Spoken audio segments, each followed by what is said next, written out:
Surprise, surprise of the week, Sean. Apparently, a couple of super grandmasters don't necessarily know the rules of chess. We're actually going to take a quick peek at the article that was written up about this controversy between Nepomniachtchi and Nakamura. In their game, Nepomniachtchi lost, but then later claimed that Hikaru Nakamura broke the rules by castling with two hands.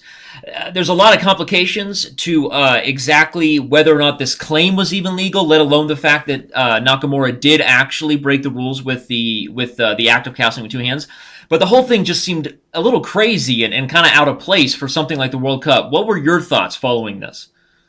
Yeah, well, I thought it was very clear that Nakamura should not be castling with both hands. That being said, I think that the rules also make it clear that he did not lose the game. There's a specific window of time when you can call that. And you can't be a bad sportsman and say, hey, you know what, he broke the rules back on move 34. The game's over and I'm going to call it. The other issue is that an arbiter probably would have given a warning or at worst given some sort of time deduction. Right. So to go back and say he broke the rule and I won after the fact, I think is just not fair beans. What is your comment on everything that happened there?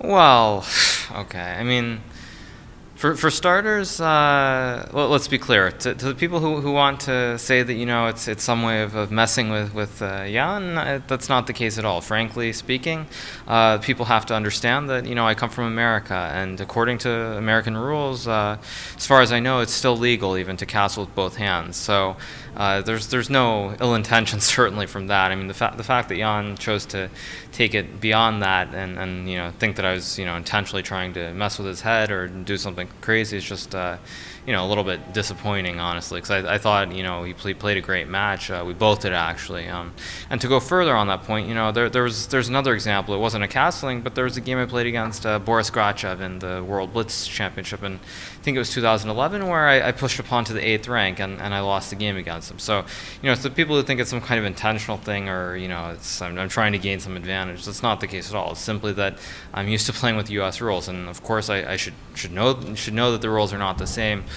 for FIDE events, but that being said, I mean, after you've been playing for 5.5 hours and so many wild swings, many things can happen. So that's, you know, that's how it goes.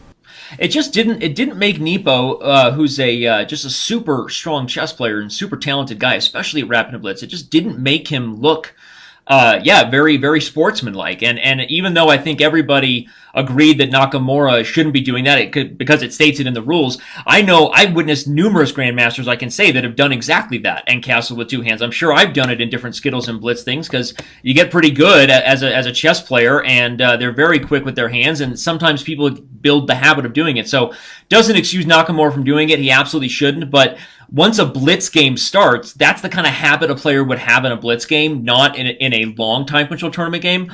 So if Nepo's really that upset about it, he should have claimed it in the moment. I definitely agree with you, and I think we can wrap up this topic right there. Let's jump ahead and move over to Blunder of the Week right now with Grandmaster Robert Hess, and we will see Sean McCoy in just a few moments.